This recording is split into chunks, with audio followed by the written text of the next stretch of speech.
Hi there, my name is Linnell DeRue. Yesterday I made a post about fish not having roots and leaves, the fact that fish will contribute to tartar buildup on your teeth, and the formation of kidney stones. I wanted to add a little more information about that today.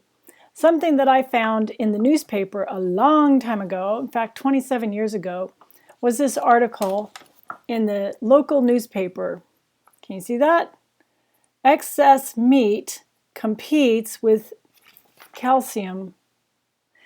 And what the article is saying, it was so well written, is, and this is something that I learned actually in dental school when I was in hygiene at Loma Linda University. Before I graduated in 1984, I learned this same thing. Calculus not only forms on the teeth because of all the excess phosphorus in your diet, but it also smells really bad. I can tell people that have gum disease from like 4 feet away. And people that have tartar on their teeth, I can smell that too. It's a different kind of odor than gum disease, but you can't brush it away. And always on top of tartar, which is a layman's term for calculus. Calculi means rock in Latin. And so that white substance that accumulates on your teeth, that's actually calcium phosphate, like kind of a mini coral reef growing around the gums. I know it's not a good thing. But always on top of that dead bacteria that have fossilized on your teeth is live living bacteria.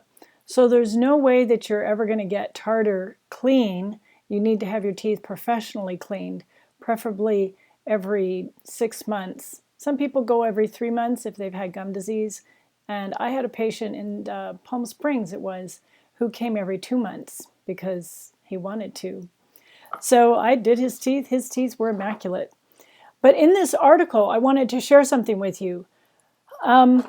It says that a 3.5 ounce beef liver has 7 milligrams of calculus and 350 milligrams of phosphorus, making it a 1:44 ratio.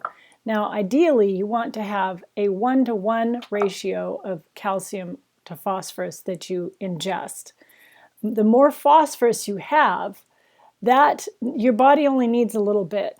And all that excess phosphorus that your body doesn't use circulates through your bloodstream looking for something to attach onto. Well, phosphorus is missing 2 electrons. And so this negative ion goes in search of something with 2 extra electrons. Guess what it finds? Calcium.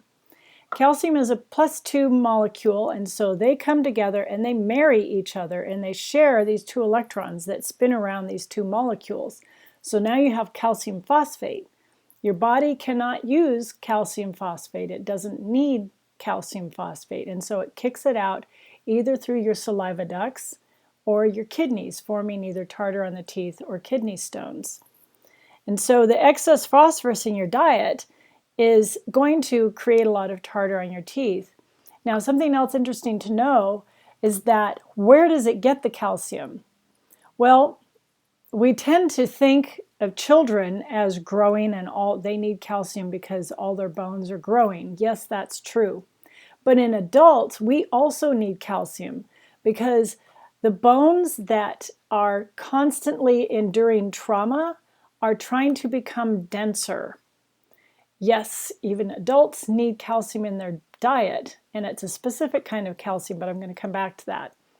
So if we have a lot of phosphorus, these areas of trauma, instead of laying down new bone to become denser, the calcium is leached off of.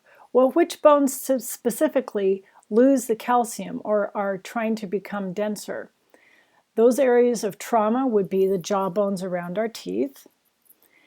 And when you, well, I'll get back to that. So the jaw bones around your teeth, the spine, and the head of the femur, which is the hip.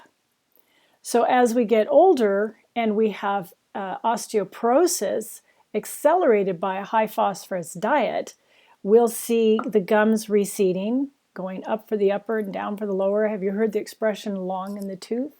That's because the gums are receding.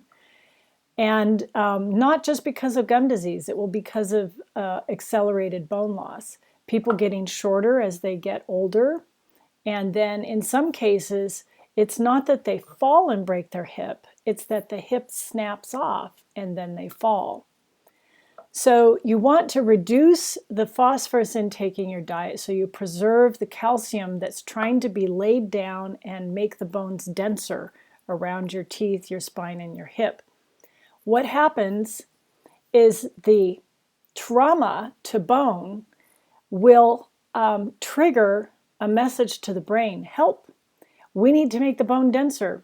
And so the brain sends a message back, and it sends in something called osteoclasts, and they chomp away at the bone and they eat away at areas of trauma. And then they send in something called osteoblasts, and that develops new bone, and so it becomes denser. When you have calcium loss or calcium being sucked away from these areas, the osteoblasts don't have much to work with. So going back to this article, 4 ounces of chicken breast, which isn't very much, has 19 milligrams of calcium and 25 milligrams of 245 milligrams of phosphorus. That's a 1:19 ratio. 3 ounces of fish, flounder to be specific, has 23 milligrams of calcium and 344 milligrams of phosphorus. That's a 1:16 ratio.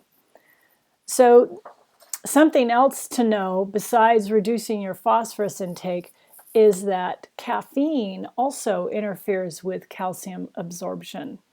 So laying off the tea and the coffee is also a smart idea to do if you're wanting to preserve your bones.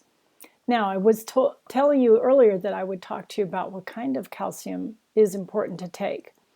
If you look at the bottles in most of your drugstores and where they have vitamins and supplements, you will find that the majority of calcium supplements are calcium citrate. I'm sorry, carbonate, calcium carbonate. It's calcium citrate, that was a Freudian slip, that your body uses and rebuilds bone with. Calcium citrate is what your body recognizes to absorb and use in building bones. Calcium carbonate your body doesn't recognize and it's not going to utilize. You'll also notice that calcium citrate may be a little bit more expensive to purchase than calcium carbonate. That's why calcium carbonate is more readily available and more commonly sold as a calcium supplement because it's cheap. So I use a calcium supplement that's liquid. It's by New Life. I'll post it in Facebook later, and it tastes really good. I profit nothing by recommending it. I've tried the different liquid calciums, and I prefer the liquid over the pills because the calcium molecule itself is large. It's a large molecule. And so when you pack these large molecules all together, the RDA, or recommended daily amount that you need, is rather large in the throat. And one day I took my supplements. I was home by myself, and it got stuck in my airway. I couldn't breathe. I couldn't swallow it. It wouldn't come up. And I ran next door to the neighbors and knocked on their door. No one was home. So I went back to my place, and all this time I'm not able to breathe. So, I'm starting to pass out. And so I managed to do the Heimlich maneuver on myself and dislodged it. That was the last time that I used a calcium pill. So from then on, I have used only liquid because that was just way too scary for me.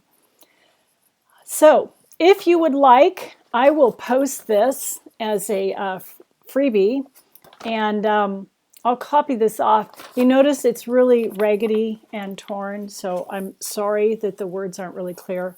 I've managed to hang on to this one copy. I've copied and copied it for nearly 30 years, and I don't know that I have any that are left besides this one torn kind of dog-eared rendition of it. So I will scan that and put it up for you guys. and we will talk later. I hope you enjoyed the information. Take care.